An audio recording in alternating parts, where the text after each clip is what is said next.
Welcome back to the 19th hole. Thank you guys all for tuning in this week. This week we are covering the Travelers Championship win that was had by Viktor Hovland, and we are also covering my personal favorite golf tournament, my fifth major, the John Deere Classic. But before we get to that, I do want to remind you guys to join the IBT Golf family. The IBT Golf family is our free-to-join way to gain access to our chats, memorabilia giveaways, and contests such as our PGA One and Done contest. Additionally, for $3.99 a month or $36 for the year, you gain access to our exclusive weekly betting model as well as my full weekly betting card. If you've been tailing this year, we're over 100 units in the red, so we are doing in the black. That's the right one.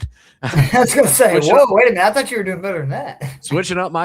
Mixing up my golf terminology and my money terminology. We're 100 units positive, over 100 units positive. So we're doing great so far this year, looking to keep that going. But the important thing about the family is that it's not just for golf. That gets you access to our football family, racing family, and entertainment family. So make sure you guys do not miss out on that. The link is in the episode description, or it is just in-between-media/chat.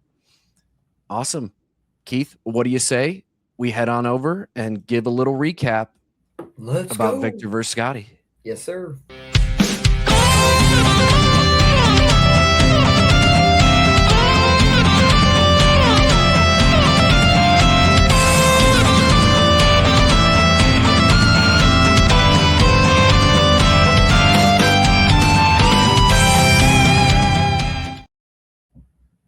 As we have already alluded to, Viktor Hovland was able to take down Scotty Scheffler on Monday, this morning, actually, as at the time of recording.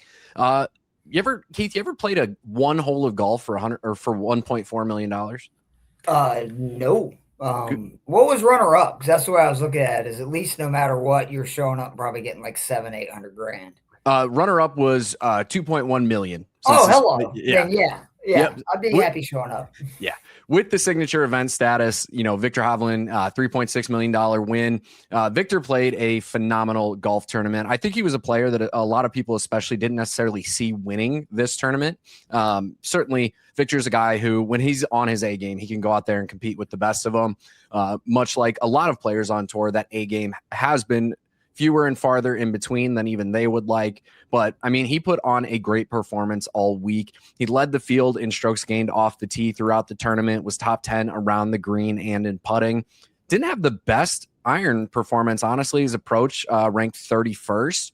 But, I mean, when the rest of what we all expect, right? Hovland getting up and down from everywhere and making a bunch of putts. I was like, if you'd have told me I was going to have this Hovland 2-3 years ago, I would have thought he'd be the greatest golfer ever because he was such an incredible ball striker then. It's just funny how even these guys can't seem to get their entire game together at the same time. Right. And I think it's important to clarify, too, that when it comes to strokes gain data, especially at a course like this, like it's very dependent on how the field does. Mm-hmm. When we look at the field as a whole, 8% higher greens and regulation percentage than PGA Tour average, 75% green and regulation. So naturally, it's going to be harder to gain strokes on the field on approach. In fact, it played less important than PGA Tour average. Last year, for example, it was about average in comparable correlation to strokes gained. But this year, it played much lower. But driving accuracy, around the green play, and putting were the premiums, which is what we kind of expected. And that's how Viktor won this golf tournament. When you look at what he did versus what Scotty did, Scotty had a phenomenal week on approach. He was 6th in the field on approach, 12th in putting, 12th off the tee, just around the green, kind of what we know Scotty to be great at. That part fell for him this week. And in a year where, Scotty has had a lot of ups and downs, comparatively. I mean, we're talking about a guy who's not finished outside the top 24 in a golf tournament this year. 4 runner-ups and like 8 top 5s in his last 13 starts. And a win. Like it's not like Scotty is having a bad year by any means. It's just not the legendary seasons that we saw like in 2024, where you can't scroll his data golf profile for longer than, I don't know, a millisecond before you see another trophy pop up. I mean, Scotty still had a phenomenal performance based off of data golf points. It was his third best tournament of the year. And he just ran into Viktor playing the best golf that I think there's a legitimate argument that's probably the best tournament of Viktor's career in terms of just consistent play throughout the tournament. Even when he did struggle a bit on Sunday, you know, as a lot of players in the field did, basically everybody but Colin Morikawa. Colin went low, went with a 61. You know, it was him at 69, or Viktor at 69, Scotty at 68. That was enough to get them into the tie, force the playoff. Weren't able to finish it. Again, had to go play one hole of golf this morning for $1.4 million. Still going to feel pretty good going home with a $2 million paycheck. Personally, I'd take about 1% of that and feel pretty good just taking that home on a day of golf. But, I mean, it was a great tournament. It's not one that I admittedly was super excited about. I don't love TPC River Highlands. Mike and I talked about that on the show prior. This is a favorite of a lot of the players. It's just I don't know. It's a course that in a lot of ways lacks excitement for me.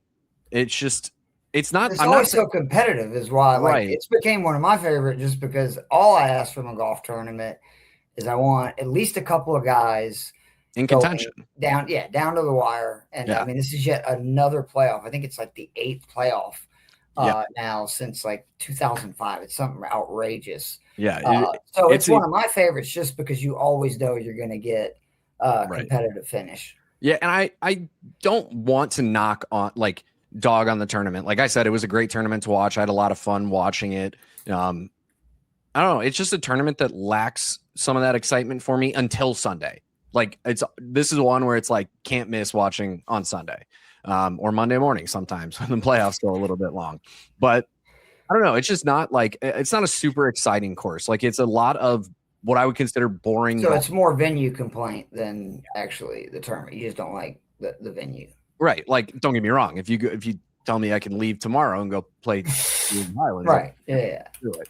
Just from a viewership perspective, it's just not as exciting as some other tournaments. But the players this week absolutely gave us a great tournament to watch. As you mentioned, you know, a lot of players in contention. The winning score ended up being 21 under par, not counting the birdie that Viktor made in the playoff there. But, I mean, you had 10 dudes within 5 strokes of the lead at the end of the tournament. A lot of guys who played phenomenal rounds. You know, Scotty and Viktor built their lead in the tournament throughout the prior 3 rounds. You know, you look at what happened on Sunday, it's them at 1 and 2 under, and there's a lot of players in the field who put up phenomenal scores. You know, like I said, you had Colin at 9 under, Nikolai Højgaard at 8 under, Connors, Novak, and Cam Young 7 under. Glad Cam figured out how to play golf on Sunday. But even then, like both of the Fitzpatricks go 6 under. Alex Fitzpatrick, I mean, I'm not going to say I told you so, guys, but I told you so. The dude's just damn good at golf. Also, if you tailed us on the Patrick Cantlay guaranteed top 20 at this tournament because he just can't finish outside the top 20, that was the fact that was going off at plus money. Still kind of blowing my mind. Henley top 20 was going off at plus money. Again, great tournament to make some money on, especially if you had some strong favorites. And, you know, again, a tournament that went the way we expected in a lot of ways, and just another week where Scotty just fell a little bit short, but still played one of the better tournaments that he's played this year. Yeah. I mean, it's the conversation that I didn't want to have last year, and this is why, when everybody wanted to start comparing him to Tiger and the other greats, is once you open up that conversation, you can't then go back. And I have a lot of people that are mad at me for a TikTok I sent out earlier and some stuff I've tweeted, that it's like, once Scotty entered that conversation, this season has been an absolute failure. He's been at the top and in contention on Saturday and Sunday and almost every tournament he's played in this year, and he's won one of them. And again, if you're comparing him to any other golfer, like he's the best golfer on the planet. That's not what I'm saying. I'm not saying Scotty Scheffler is not playing good golf. What I'm saying is everybody insisted on comparing, this Scotty Scheffler, stretch is comparable with any peak Tiger stretch. No, it's not. Tiger Woods and Jack Nicklaus would make that putt 110%. There is no way in hell they miss that putt. And sometimes it's simple as that. Like, I'm not, again, trying to hate on Scheffler, but just he's a very, very great golfer who may end up being like a top 10, player all time before it's all said and done. But like, we just got to pump the brakes. I mean, everybody's already put him in front of Rory, who now has 6 majors and all these wins worldwide. It's like Rory is a greater golfer all time right now than Scotty by a wide margin. It's just, once you open that conversation, you can't put the genie back in the bottle. The other thing that just really stood out for me is it is amazing to watch these guys go bananas on Sunday. The second they get in contention, they crap their pants. And it's just, people forget this is a game of nerves. If you were watching the World Cup like I was before we did this, we saw what makes penalty kicks absolute madness in the Germany-Uruguay game. And the reason why is because there's so much pressure. Like, it's pressure that makes these guys, who are some of the best soccer players in the world, not be able to score from 10 feet from the goal. Whatever it is, yeah. Yeah, we don't know. We're not soccer guys, but that's nerves. And like, I watched Matt Fitzpatrick. I watched Denny McCarthy early. I watched Batia. I watched JJ, all these guys Wyndham Clark made a run. And like, the second they were truly in striking distance of potentially winning this tournament, because you made a great point. Scotty and Viktor shot 1 and 2 under. It was there for the taking. They would make a bogey or a double. And it's just mad to see what happens the minute you put real stakes in front of these guys. And it's, why I love the game of golf. Yeah, and it goes to show you too that, some players perform better under pressure and some players just simply don't. Like, I mean, we talk about it, like Colin Morikawa is a great example of how you can kind of overcome that stigma. Like, for so long it was Colin can't close. And then we saw Colin win a tournament, and then he plays himself into contention with a 9 under bogey, a bogey-free 9 under round. Almost got in that playoff. He was real close. There was a fun clip of him like in the catering area with a club, like practice swinging as he's watching the putts, like the putts on 18 from Viktor and Scotty. And it was just, it's so many guys can be so close, and you could be the best golfer in the world. And as soon as the lights get a little too bright, I mean, we saw it with Rory at Augusta for so long. Like, there was so much pressure on that tournament.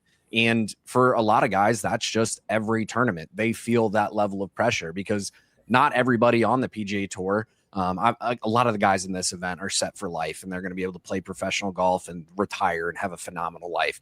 But there's a lot of people who, especially when you get into the non-signature events, the larger field events, players who are in on like last year of medical exemptions, like we're seeing, especially as things are going to change coming up in 2028 with the PGA Tour changes where sponsor invites are gone.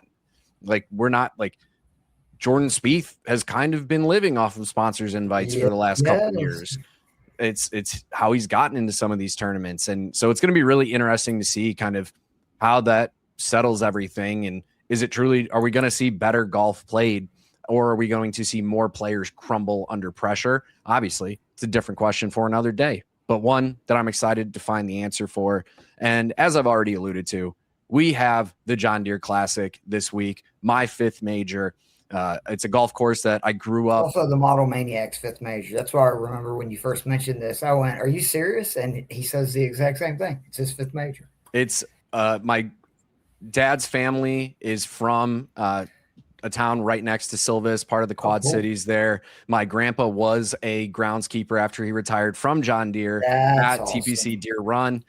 So, this tournament has a lot of history in my family. And so for me, it's always one of the ones I get most excited for. You played it, I'm assuming? I have, yes. I've played it multiple times. It's so fun. It's such a different, like, it's still, it's what you get a lot in Illinois. It's very similar to a lot of other Illinois golf courses, but it's a TPC course. So it's still like it takes a different level of play to get your way around it. Well, Still like you go, the stands are, would be right there. And I've actually played East Lake a couple of times where they're putting the stands up, or they're still been up from the tournament. And it's just like, it kind of makes you a little bit more nervous going, holy crap. Like, I feel like they're out here, recording me right now, which they were definitely not. Nobody cares. Exactly. But with that being said, let's break down the course. Let's get the caddy notes ready so we can truly break down TPC Deere Run.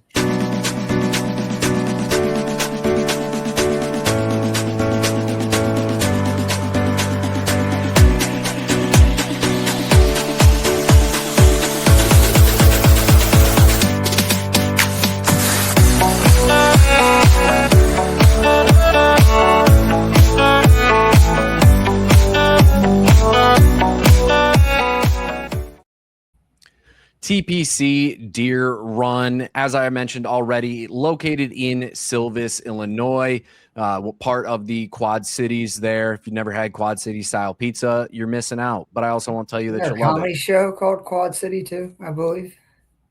Second City, it might be what you're thinking of, which is an improv group out of Chicago, but I could be wrong too. But to break down this course a little bit for you, kind of the basic overarching features of TPC Deere Run. It's a tree line parkland design. It's 327 yards is what I'll be playing at this year as a par 71, right around field average or PGA Tour average in terms of length. 78 bunkers, again, right around average. Water not too heavily comes into play. And this course and this event has turned into a bit of a birdie fest over the last few years, to say the least. Yeah. Bent grass greens and fairway. You get Kentucky bluegrass and fescue rough. 5,500 square foot greens, which are technically on the small side, but I'm of the opinion that these play a little bit larger just because bent grass and just the area in general tends to be a little bit softer. It tends to naturally play a little bit softer. They really do have to try and dry it out a little bit. But it is a great little course. But Keith, with all of that in mind, what are some of the key things that you will be looking for out of players this week? Just one little nugget first. We're coming off an event that I talked about I love because it consistently gives exciting finishes on Sunday. This is same boat. 17 times since 2000, this event has ended with either a one-stroke victory or a playoff. So expect to see, a shootout on Sunday. And also don't be surprised if one of these young guns win it. It seems to be a coming out party for, guys like Jordan Spieth. There's been a lot of young studs that have won it. But overall, it's birdies, birdies, birdies, and birdies. You want guys that can score 12 holes, have a scoring average under par. The 6 easiest scoring opportunities, and these are really important, are the 3 par 5s that are 550 to 600 yards. And then they have 3 par 4s that play under 400 yards. They can get really creative with where they put those tees. So expect, at least a few of those to be drivable this week for some of the guys in the field. This is a venue with a 4% eagle rate on the par 5 second hole. That's one of the highest rates. I think it is the second highest rate on the PGA Tour. Obviously ranks annually in the top 5 on the birdie rate. So again, you want a lot of birdies. Winning score exceeded 20 under par 9 of the last 12 years. Both the par 3s and par 4s rank among the easiest on tour. And I actually think that par 4 and par 3 scoring are very important this week. Obviously, par 5 scoring is always important, but I also think it's a real advantage when you're having a shootout to have guys that can also play those par 3s and par 4s well. Players are going to hit a lot of fairways and greens. Both are well above the average tour. But that does not mean you will not be punished. And I mean punished when you miss fairways here. Don't think that this is one of those courses that you can just drive it anywhere and you're okay.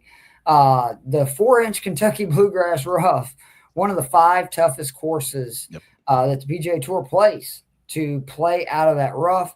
And I think the rough around the greens, and again, the combination of you will be penalized when you miss fairways, strokes gain around the greens are huge this week. It is something that it doesn't really make a lot of sense, but this is why data nerds like me and you Love having that info for you. It consistently is a very important metric at this tournament. So while everybody is, looking obviously at strokes gain approach, strokes gain putting, and those are very important, do not forget that strokes gain around the green is like usually in the 3rd to 5th most important statistic, at least in terms of winners at this venue. And then, this is a course that it's weird. The correlation is not really that much there in terms of, a player's prior success. But at the same time, you have very few winners that have not at least made 2 starts there. And there are guys that have had a long litany of success here. So the comp courses, which I'm sure you have a great write-up on that, I know in your info that you provide, I think is really big this week. You definitely want to look at those comp courses, which we're talking about, like TPC River Highlands, which we played last week, Detroit Golf Club, Sedgefield Country Club, the TPC courses, basically. It's a lot of what you would expect to be the comparable courses. When we say it's a course that is built less, where distance really doesn't matter almost at all, which other 6 to 8 have come to mind off of those. It's funny how many of them come at the same time of the PGA Tour schedule. It seems like we're just inundated with them this time of year. Yeah. But as you mentioned, around the green play is absolutely important. The last winner or the last tournament where around the green play did not play a larger impact than PGA Tour average was 2021 here when Lucas Glover was the winner. It also did not, really prior to that either, interestingly enough. But over the last 4 years, it has consistently played well above standard correlation there, especially as they've made the course longer. Like we said, this year, it's going to be playing over 7,300 yards. Last year, it was just a hair over 7,200. So why do you think they keep lengthening it? Because I know they move a lot of the tee boxes around too. So that 7,300 is not really a set yardage. It could play 7,250, one day, and it could play 7,350 another. Yeah, I think it's just to give them that ability to say, okay, knowing where our tee boxes are, projected weather, fairways firm. We want to lengthen this course as much as we can. Still make it's a very positional golf course. Like you think about, signature holes, and this doesn't have like a 3-hole stretch like a lot of the TPC courses do, but the 4th hole has a giant oak tree in the middle of the fairway. You have to pick which side of the tree you want to be on for your approach shot. Put that freaking tree there. Like I don't know, but I love it. I have never failed to miss that tree. I actually one time was just like, I kind of just want to try and hit the tree. Right. It's in the center of the fairway. I ain't hitting the tree. But yeah, it's each hole gives you a unique situation. There's a lot of slopes. There's a lot of contours, and they want to punish players who are just trying to make the course play shorter. And even with that being said, driving distance here plays a hair above tour average. It's not like, even with a shorter course, you'd think, oh, again, this is a course where, we have seen Bryson win here, but 2017 Bryson was not the bottom and gouge player that 2025 Bryson is. More about accuracy back then. Yeah, exactly. And you see it really kind of throughout the history of the venue. They've created unique challenges every single year for this venue. You go back to 2017, the driving accuracy here was 12.5% higher than PGA Tour average. Last year, that was down to 5% above PGA Tour average. So they're consistently finding ways to make this course play a little more difficult. And we saw that last year. We were coming off of the year prior. Davis Thompson won this in 2024 at 28 under par. Yeah. Sepp Straka won this at 21 under par in 2023. Brian Campbell won 18 under par in a playoff against Emiliano Grillo. Like it's just, they're going to find ways to make this course play a little more difficult because there is so much about this course that is very forgiving in a lot of ways. As we mentioned, the rough absolutely is not. The holes themselves tend to be. The 3 par 5s, for example, have a nearly 50% birdie or better rate. Oh yeah, historically. Gotta eat up the par 5s. Exactly. But what makes this course so favorable for a lot of players is we see a very large contingent of approach shots come from 150 and in. Mm-hmm. We do see 200 to 250 see slightly more than PGA Tour average. That's a handful of holes that are influencing that, where you naturally that's the correct play is. And that's really just the par fives. Like because most of these par fives are reachable in 2 for good players. If you can get the ball out 300 yards and you can, again, all 3 par fives fall from 550 to 600 yards. If you can hit your 3-wood 250 yards, 260 yards after hitting a driver 300 yards, you can attack these par fives. And that's where we see that bucket here. But basically everything from 150 to 200 really is much less important than we're typically going to see. It is very much an accuracy. What was your proximity number? Because I've seen a lot of different ones, like 70 to 150, 100 to 150. What did you kind of focus on? I focus more heavily on 50 to 100 just because I felt that was the separator. I did also include 100 to 150 just because, again, we just see such a larger contingent fall there that I didn't look at long iron play at all. I'm going to be fully I think kind of not important this week. Yeah, it can help, sure. But again, it's only helping on a few holes, whereas a majority of the play is going to be 200 yards and in throughout the venue. And then what I tend to, I'm also focusing on is the around the green play, as we mentioned, putting as well on bent grass, just because bent grass is a very unique surface. Players who are not used to playing on bent grass, they have to adjust to it. The grain impact, how much of the grain actually matters. You can look at a lot of bent grass courses and see what you would interpret to be, all right, that's a different shade of green than that. So that's the grain. That's not the grain. And then the putt just goes dead straight anyway, or it breaks 6 feet one way or another because the grain decided on that day it was going to work. What did you grow up playing? Bent grass. It's basically everything. I think it's the biggest advantage. I think growing up playing bent grass, you can learn how to play Bermuda greens so much easier than the other way around. Don't you think? Agreed. And it's like we see it with Poana too. Like a lot of players, you can see it. I think Max Homa is probably the biggest example of this. Like you look at Max Homa's putting stroke versus a guy, I'll pick Zach Johnson, for example, who grew up in the Midwest, played mostly bent grass greens. Zach's stroke is so fluid. Whereas if you've played on Poana, you know, it's grabby. It wants to, so you kind of have to pop it a little bit more. And so you see it with Max's putting stroke that dude grew up playing nothing but Poana greens. It's ingrained into his brain at this point. So, you know, and with this tournament, you know, it does become a putting contest. So also focusing on 3-putt avoidance, because it is surprisingly easy to 3-putt given the fact that these greens are not that big. And then we talked about before too, in Scoring Fest, I think there's nothing that can kill a round more, especially when you got momentum going. Then you hit a green in regulation, then you 3-jack it. Like, I just think it also plays into the psyche of guys too. So completely agree. It was one of my key stats.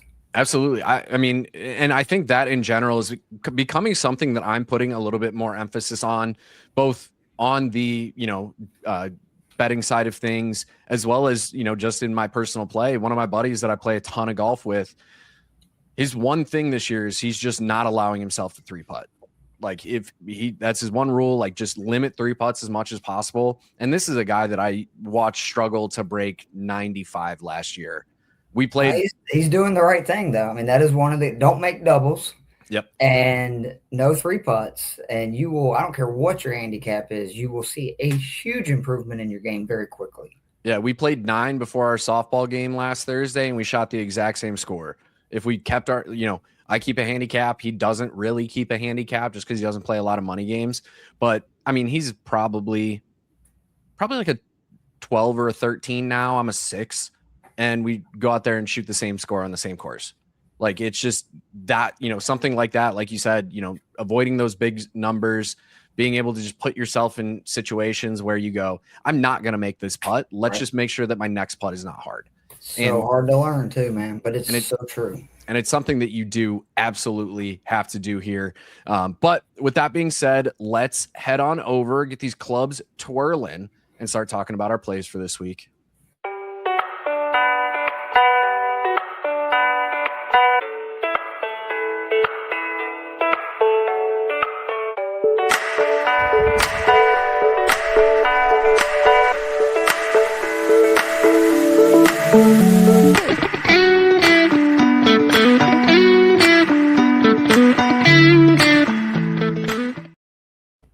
All right. So looking at the books this week, it's always so much more fun to look at books in events where Scotty's not there.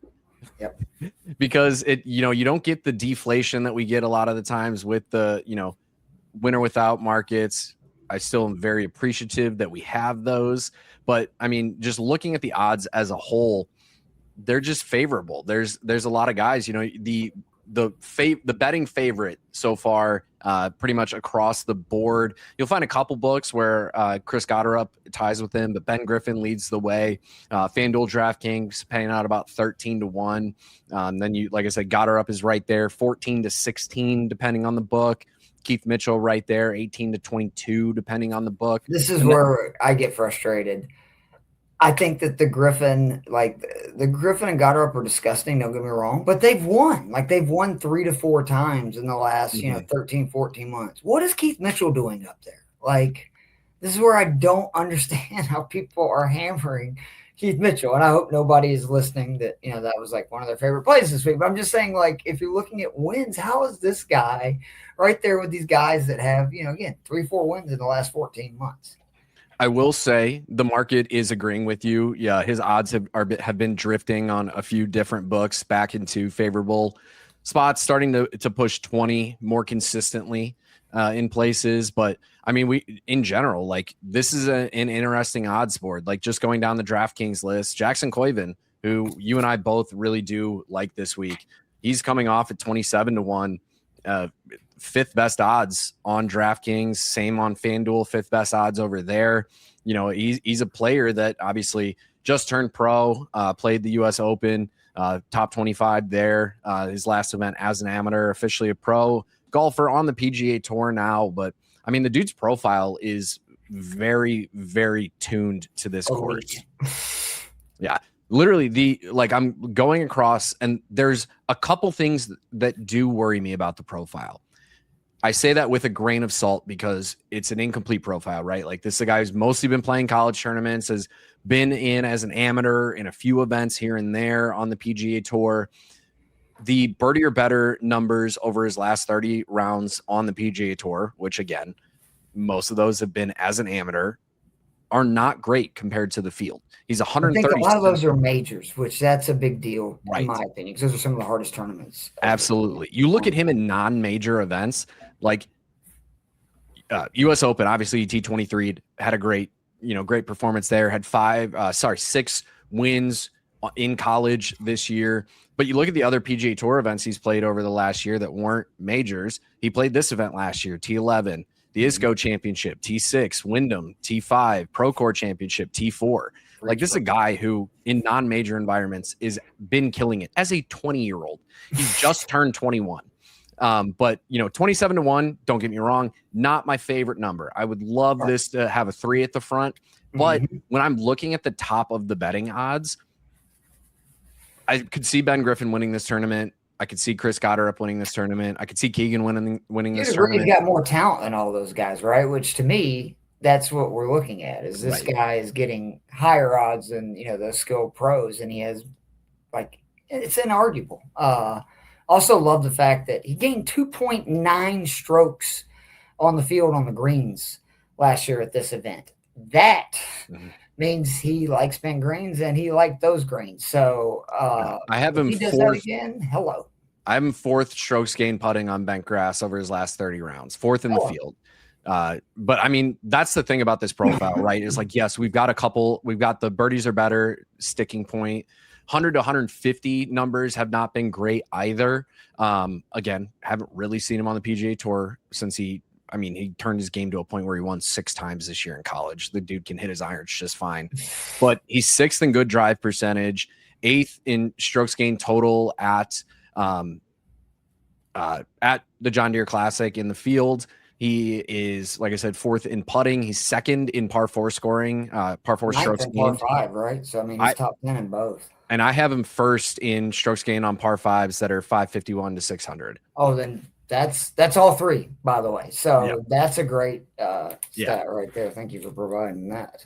Of course. But yeah, the profile is just too good. And even with the sticking points in the profile, he's 3rd in my model this week. One guy in front of him, I'm going to be honest with you, I've never heard of. And again, it's another player who just has a semi-incomplete profile. And, naturally, if he's had a good couple tournaments, it's SY no. We've seen him top 20 at the CJ Cup. That's really the last time we saw him on the PGA Tour. Before that, it was the ISCO. But he's been performing well on the Korn Ferry Tour thus far this year. He's got a handful of top 20s, including a runner-up finish at the 119 Visa Argentina Open. So he's put up some good performances this year. That's why I'm not recommending him. It's just that's too incomplete of a profile. Plus, it's a 35-year-old versus a 21-year-old Jackson Koivun. But that guy is marginally ahead of Koivun. We're going to talk about the number one player in my model in a little bit here. It's another guy you and I are both on. But, I mean, Koivun, we said it about Luke Clanton, so I don't want to get ahead of myself because we've seen kind of the struggles that Clanton's gone through, which he's got different reasons for it, right? Like he knew he needed to put on weight. He needed to get his body in a position to be able to handle the rigors of the PGA Tour. So he's working out more, putting on muscle. He's trending in the right. I know you look at stats more in, smaller windows. He's he's playing much better though, right? Like right. Yeah. He went through a stretch of 6 straight tournaments where he either missed the cut or withdrew. He T5'd at Puerto Rico earlier this year. And don't get me wrong, he hasn't been playing great, but the putter's trending in the right direction at RBC. The irons came back. He's getting his game back to a point where he can consistently be very good. Again, he's 22 years old. He's got time. A lot of talent. Yeah. Yeah. And Koivun, so I don't want to get too ahead of myself, but it would be zero surprise for me to see Jackson Koivun win on his first PGA Tour start. Yeah, and we might, as gross as 27-1 is, it would not surprise me at all if he wins this event. And we're regularly seeing for the first full year of him on the PGA Tour odds slightly less than this. So, right. It is what it is. Get in early, not late. Absolutely. Next up, a guy that I'm not as high on this week, but you were certainly high on him. You called him out to me to make a banner for him. So here we are, Jacob Bridgeman going off 30-1 over on DraftKings. What is it about Jacob Bridgeman that's exciting you this week? He's just so consistent and good. He had a good finish here last year, which is obviously very important when I'm looking at these guys. I always like to know that they at least have one good finish up their sleeve somewhere. He's 5th in birdies or better in the field. He's 6th in proximity from 100 to 150, which we talked about. That is a huge deal. Obviously 4th in strokes gained putting on tour, one of the best putters just on the planet. And 9th in birdie average, 14th scrambling for the rough, which I think is huge this season, because again, that rough is gnarly, not just if you miss the fairway, but also around the green. So I love seeing a guy that can handle the rough.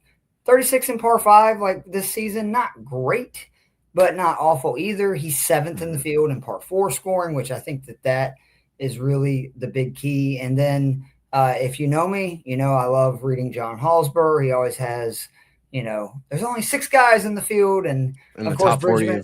Yep, there you go. It's strokes gained approach this week, proximity from 75 to 150, good drives gained, and then strokes gained ball striking on comp courses. So I think Bridgman checks every box. Again, he finished 5th here last year, so he has proven he can compete at this event. And especially for DraftKings, 9,500, he's probably my biggest cash anchor this week. A lot of him and the guy that we just talked about, Koivun. Absolutely. So where my model ends up not liking Bridgman as much is you did bring up a very fair point that overall he is one of the best putters on the PGA Tour. His worst putting surface is bent grass. It's the only one that he loses strokes on over the last 12 months. So that and then obviously 3-putt avoidance on bent grass goes along pretty consistently with strokes gained overall there. So once you factor that in as well, he's actually 121st in 3-putt avoidance in his last 30 rounds on bent. So that is really the main concern. But he is gaining 1.07 strokes gained putting at this venue for his career. So obviously he has putt well here, which is great. But it's fair points. Yeah, it's just overall. I don't get me wrong. I don't dislike Bridgman. He's a top 30 player in the model this week. It's just not as high as I admittedly expected it to be, because I tend to think of him not as a short course guy, but as a very accurate player, a very positional player. Obviously, he's not playing the level of golf that he was earlier this year, where we were talking about, are we just going to see Bridgman in the top 20 of every tournament? Right. Things have changed. The putter fell off a bit there for a while.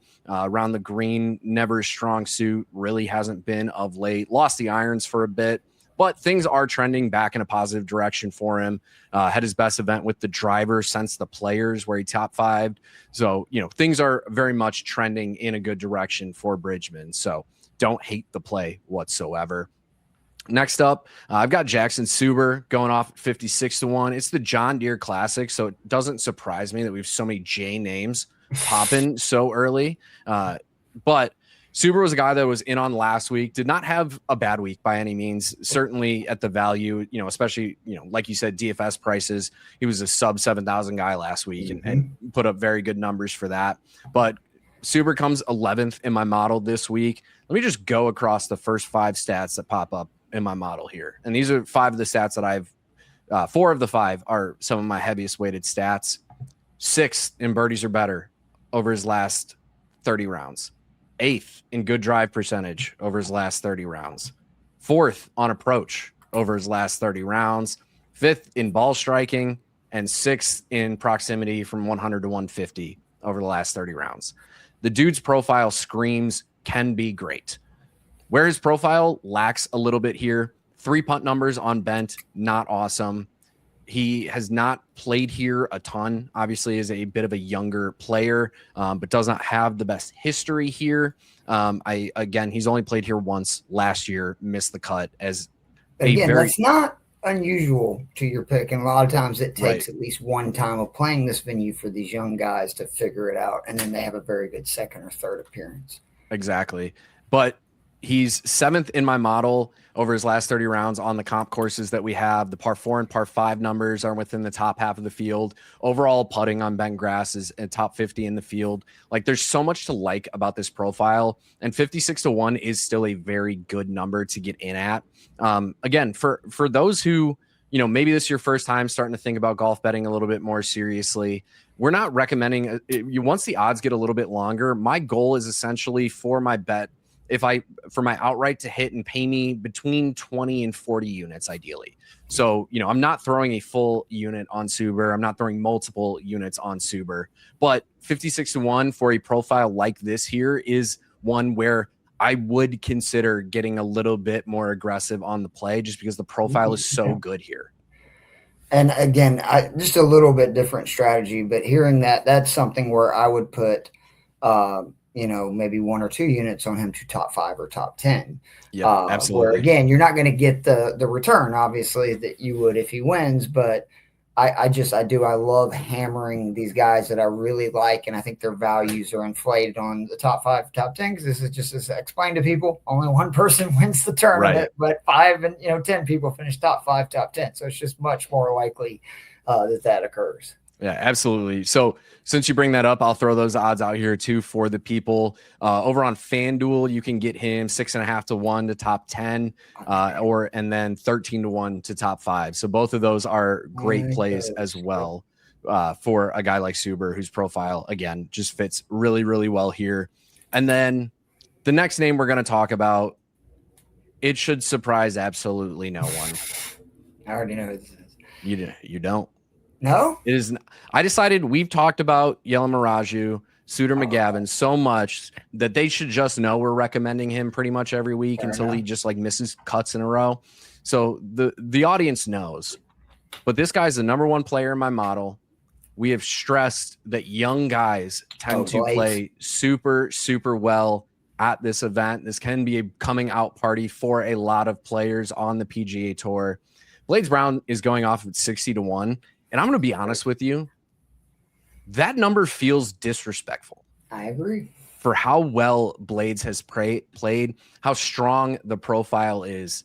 He is second in the entire field. I realistically first. If I completely eliminate SY No from the model, which I would if I could, because I'm not going to bet on him and he's not going to be a DFS play for me. The profile's just too incomplete for me to, I'll sprinkle him in a couple lineups maybe.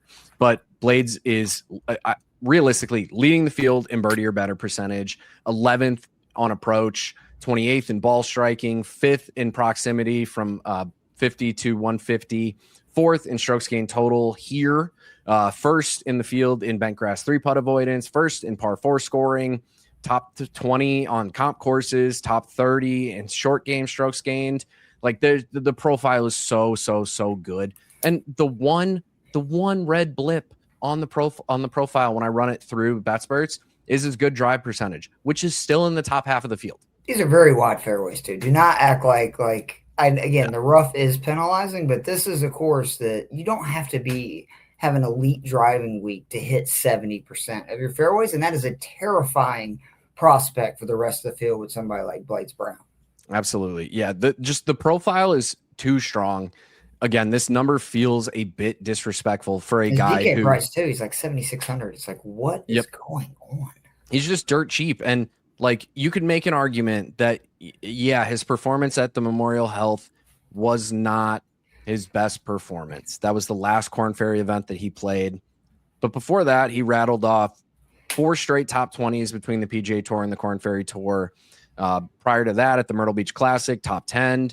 He had a runner-up finish on the Korn Ferry Tour just before that, a 3rd place finish there, a 3rd place finish at Puerto Rico. Guys, he's 17 years old. You're going to have bad weeks. Like, he could have broke up with his girlfriend. There could be all kinds of drama at this age that happened and led to a bad week. I'm not worried about a blip on the radar. Again, my bigger concern just for the win is the fact that I think you only had one first-time winner in like the last 25 years. But this kid, like Koivun, is just a freaking unicorn. Like, these guys are elite prospects that I told you, I thought it was crazy that Koivun's getting 27-1. This guy's getting 60, and he's had actually more success on professional tours than Koivun has. So make it make sense to me. It doesn't.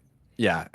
You can make the argument that it's low because, he's still outside of the top 100 in the official world golf rankings. He's 19 years old. Do they think 19? I keep saying. Yeah, it's all good. Like, he didn't play in college, so we haven't seen him win there. He has not recorded a professional win, period. So, you could make an argument that we haven't seen him win yet. But again, 19 years old, another guy who I just absolutely am going to hammer the placement odds on for a top 20 on Blades. That's playing out 3.5 to 1 over on FanDuel.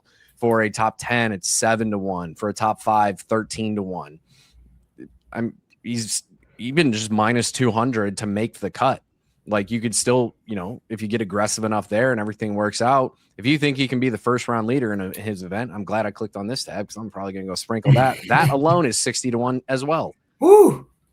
He's the best scorer in the field, guys. And this is a scoring fest. We just talked about it ad nauseum. Like, this is a scoring fest. And he just has a profile that is built for a venue like this.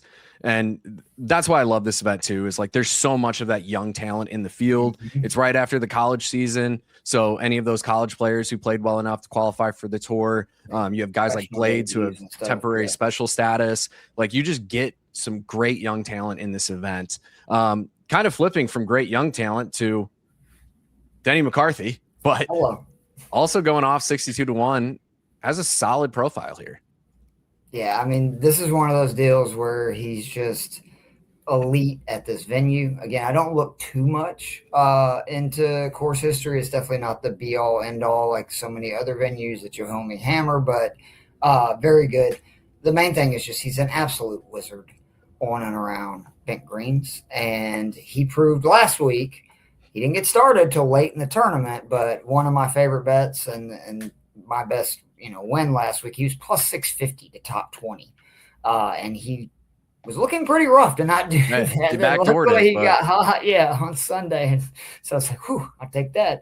I think that it's good too. He is rounding into good form. He had really, honestly, a disappointing stretch, sort of the end of last year for part of this year, because it felt like he had really turned a corner about a year ago, and it just has not been what I thought it was going to be. But you're getting him to a venue that he feels as comfortable as anywhere in the world. And I mean, when I say again, 11th, 7th, 6th, 6th, the last 4, we talked about again how important it is to be able to gain strokes around the green. He averages 0.44 on the field here in strokes gained around the green. No surprise, 0.76 on the greens. But what I really love is his ball striking is much better here than it is most places, as 0.51 for his career in strokes gained ball striking. And you don't normally see him, like if you look at, he's kind of in that dark green area for the field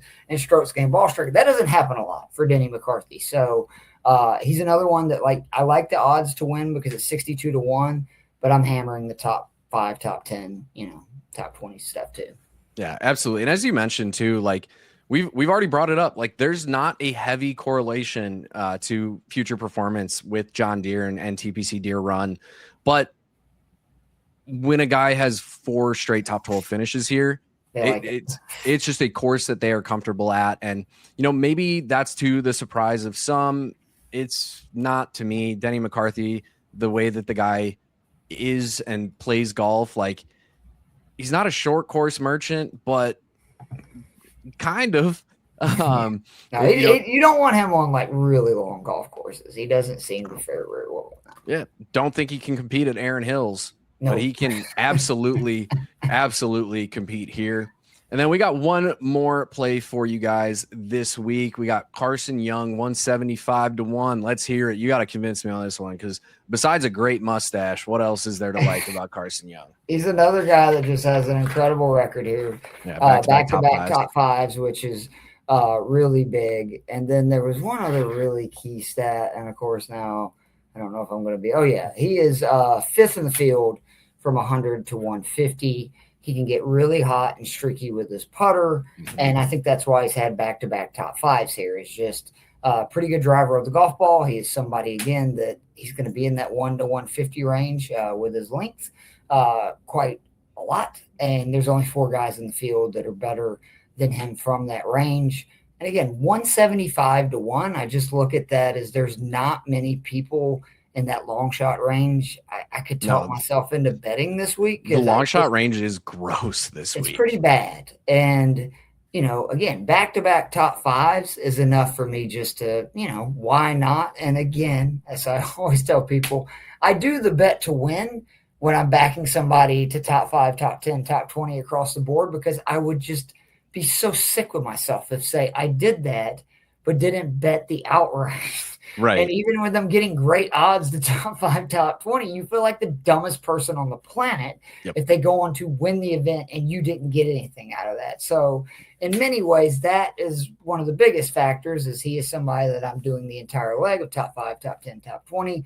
And I made a rule, I forget who it was that won an event last year, that I am never doing that again without betting him to win, because I was that idiot that had the top 5, top 10, top 20 and did not have them as an outright. Feels like a Brian Campbell week, if anything. But the way, Carson Young's profile, like, it's not great. Don't get me wrong. The dude's he's a Korn Ferry Tour member. He's a fringe qualifier for the PGA Tour right now. He's sitting at 21st, top 20 from the Korn Ferry Tour points list, get promoted to the PGA Tour. But he's playing good golf of late. He's top 20'd in his last 3 starts on the Korn Ferry Tour, including a top 10 finish in there. Has a couple other top 10s throughout the season. Saw it at the Star Golf Championship, Club Card Championship, Colonial Life Charity Classic. So good performances here and there on the Korn Ferry Tour. But like you said, he's 16th in the field on the rounds that we do have strokes gained data for in birdie or better percentage, so we know he can go low. He's top 25 for me in good drive percentage over his last 30 rounds. Check mark there.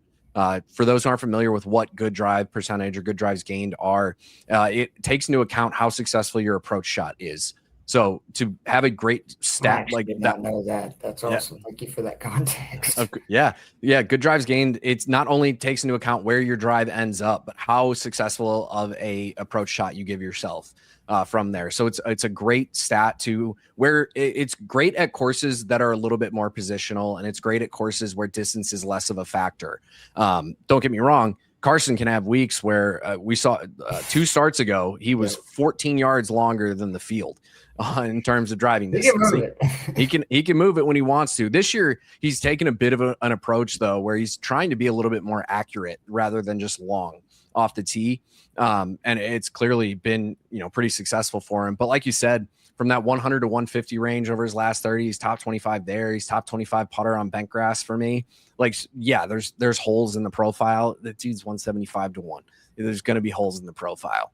But it's certainly not a long shot that I would scoff at by any means. Can I ask you one question? Absolutely. Are we sleeping on Berger? Because that's a great question. Top 10 in comp courses. He's top 10 in strokes gained approach. He is one of those 6 players that are top 40 that I just went over. Like, there's a lot of metrics that scream Berger should definitely be considered this week. He's kind of a value. Like, he feels definitely underpriced on DK and maybe even a little bit on betting boards. I just have a hard time because he is one of those players, and I'm sure anybody who gambles knows these kind of players that anytime I back him, he craps the bed. So I automatically sort of steer away from him. But the more I've kind of looked into it, I'm like, do I need to get some Berger in my life this week? So here's why my model doesn't like him. We've got him just around field average, birdie or better percentage, slightly above good drive percentage. Approach numbers look good. Ball striking looks fine. 150 and in looks good. But after that, it starts to get a little bit squirrely for me. He doesn't have the best history here. He does have a top 5 here. That was back in 2017, almost 10 years ago at this point. But 109th in strokes gained putting on bent grass. Not great numbers in terms of 3-putt avoidance. The par 5 scoring numbers are flat out bad. Terrible. Yeah. Strokes game, short game, flat out bad number there as well. He's 115th in the field in that number. So, like, don't get me wrong. He's a guy where if the short game cooperates, it wouldn't surprise me to see him. He's definitely not a guy I would be taking the outright market, but, top 20 to top 40 plays on him, I certainly don't hate. Let me see what those are going off at right now. You do like him on DraftKings at 7,500, right? He just feels like that he's really undervalued to me. Yeah, it's a very fair click there. He's going off at like 2.5 to 1 on DraftKings and FanDuel to top 20. I definitely don't hate that play. He's a guy that we've seen have the firepower to go out and compete in birdie fests. So it wouldn't surprise me whatsoever. The recent performances haven't been great. But the irons are still staying pretty consistent around the green play. He was great around the green at the Travelers. So huge. Again, that's a big stat this week. Right. He's coming off of a top 25. So if he's feeling confident going into the event, certainly not one that would necessarily surprise me to see the performance there. What is his outright number? I'm just curious. Yeah, it's a great, give me 1 second. Let me go back. Outright, he is going off 61 on DraftKings, 55 on FanDuel. Yeah, see, the guys that we discussed in that range, I like much more than that. Yeah, give me Blades at that number. Yep. Give me McCarthy at that number. Let me see who else is over there. So, like, right in that 6,000 range. Johnny Kiefer's right there. He's somebody we didn't talk about who also keeps kind of popping up. Just a great iron player. It's a great iron player who can't find any consistency in the rest of his bag. Off the tee, he's been really solid of late as well. So he's another guy kind of in that Berger mold where, like, if the short game cooperates, it certainly would not surprise me to see him there. But, other names in this range that, like, would just make a ton of sense. Like Michael Kim's won here before. You can get him 45 to 50. What a weird record he has here, too. He won, and if I'm not mistaken, he's missed the cut like 5 out of the next the next 5 times he played. Like, what in the world? Can't ever remember a player winning somewhere and then missing the cut 5 straight times, especially for somebody who is not known for winning, but known for making cuts and just kind of consistently being a top 40 guy. And here's why he won that event. He gained over 12 strokes with the putter that week. Oh, my God. So when your putter is that hot, and like we said, we like some guys who could certainly spike with the putter. But when it comes to a Berger in that range, like we said, McCarthy's right there, Kiefer, Brown, Suber right there. I wouldn't mind taking a swing on like Taylor Pendrith, Pot Geeters right there. Finau's right there, another guy that, like, if you can just put it together for a couple rounds, can be in that range. Please do. I like Tony Finau so much, but man, it's hard to root for him right now. Another name a little bit lower down. I didn't make a banner for him, but I'm not intrigued. It's Zach Bichow. He's going 95 to 1. Those have gotten even more favorable over on FanDuel. He's down from 70 to 1 to 80 to 1 now too. So a guy where the number is going in the right direction here. And guys, this is a great example of something you should always do when you're thinking about betting a guy in the range. Look at the other players in the range and say, if I'm going to bet someone at from 50 to 55 to 1, is this the guy that I think is most likely to win from that range? And if the answer is no, maybe steer clear of that one. Maybe go back to the latter side of things and find the right play there. But as always, gamble responsibly, make the right choices. But before we leave here, I did want to make sure to give a shout out to our friends over at Fantasy Spin. Spin, pick, win.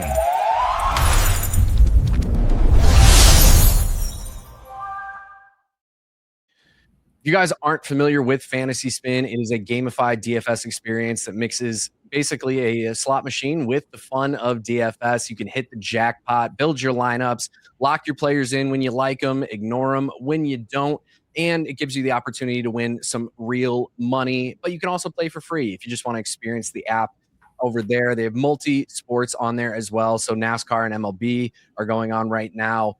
Football is on there, NHL, NBA, literally basically every major sport that's going on will be on there in its respective seasons. If you guys are interested in checking out Fantasy Spin, we've been able to spin some lineups in some previous videos, so make sure to go check those out, kind of see what the app looks like for yourself. But if you're interested, check out the link in the description below, or just check it out on the app stores. And when you download Fantasy Spin, code IBT Golf when you sign up. If you deposit at least $10 and play in one tournament, you will get $30 in free play. We always love free play. And just make sure Jake's not in the contest, okay, people? Because the dude is a stone cold killer. Hey, we've on Fantasy Spin, man. I've had some success too, but you are just like, I'm seriously now, like, I want to be able to check. Like, will you just send me the contest you're in? I'll just steer away from those, my friend. Well, you will see me in the main event each and every week. Yep. All of us over here have loved Fantasy Spin and have had a lot of fun on it. So we want to make sure you guys can take advantage of the fun too. So again, code IBT Golf, deposit $10, play at least one tournament. You'll get $30 in free play over there. But that is everything that we have for you guys this week. I'm Jake, as always, for my friend Keith and I. Thank you all for tuning in. Make sure you like the video, subscribe to the channel, and we will see you all at our